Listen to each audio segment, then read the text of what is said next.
आता इथे 1-2 मिनटं झाल्यानंतर पुन्हा एकदा मी हा छान मिक्स करून घेणार आहे। तुम्ही बघू शकता मस्त असा मोकळा आपला इथे अंडा राईस तयार झालेला आहे। इथे मी दिल्ली राईस तांदूळ इथे शिजवून घेतलेला आहे। त्यासाठी इथे मी 2 कांदे असे बारीक चिरून घेतलेले, त्यानंतर इथे 1 मोठा टोमॅटो बारीक चिरून घेतलेला आहे, भरपूर सारी इथे कोथिंबीर चिरून घेतलेली, 2 हिरव्या मिरच्या अशा कट करून घेतली, थोडासा कढीपत्ता घेतलेला आहे।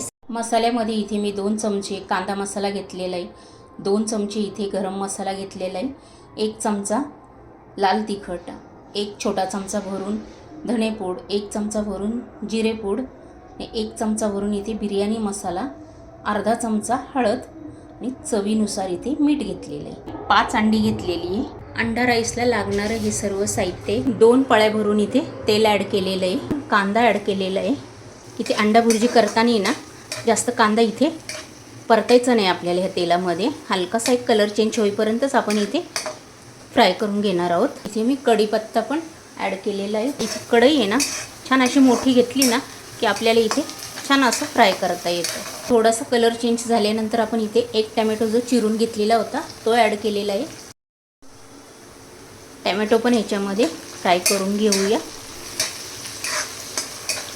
ही जी हिरवी मिरची होती ती पण याच्यामध्ये ॲड केलेली आहे, थोडीशी इथे कोथिंबीर पण ॲड केली। आता सर्व साहित्य छान फ्राय झाल्यानंतर जे मसाले मी तुम्हाला दाखवले होते सर्व टाकून घेणार आहोत। हे छान याच्यामध्ये फ्राय करून घेणार आहोत। हे बघा इथे मसाला छान मस्त असा फ्राय झालेला आहे आपला। इथे मी काय केलं 5 अंडे असे डिशमध्ये फोडून घेतलेले घेऊया। ते अंडी टाकून झाल्यानंतर आपण हे छान मिक्स करून घ्यायचं आहे। मसाला आहे ना हा मसाला याच्यामध्ये छान फेटून घ्यायचा, असा एकसारखा इथे फेटून घ्यायचा आणि आपण जाड कढई घेतली ना की खाली लागत पण नाही। छान अशी आपली इथे भुर्जी अशी तयार झालेली अशी सुट्टी करून घ्यायची। भुर्जी तयार झाल्यानंतर आपण जो राईस शिजवून घेतला होता तो इथे ॲड करायचा। आता आपण हा छान याच्यामध्ये मिक्स करून घ्यायचा आहे।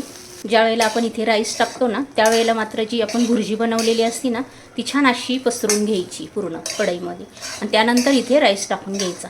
इथे मिक्स करताना पण आहे ना पूर्ण छान असा मिक्स होतं। हे बघा तुम्ही बघू शकता किती छान मिक्स झालेलं आहे।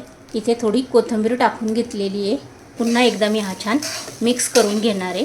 तुम्हाला जर ही माझी अंडा राईसची रेसिपी आवडली असेल तर पटकन लाईक करून घ्या, चॅनलवर जर नवीन असेल तर सबस्क्राईब करून घ्या। नेक्स्ट व्हिडिओमध्ये पुन्हा भेटूया।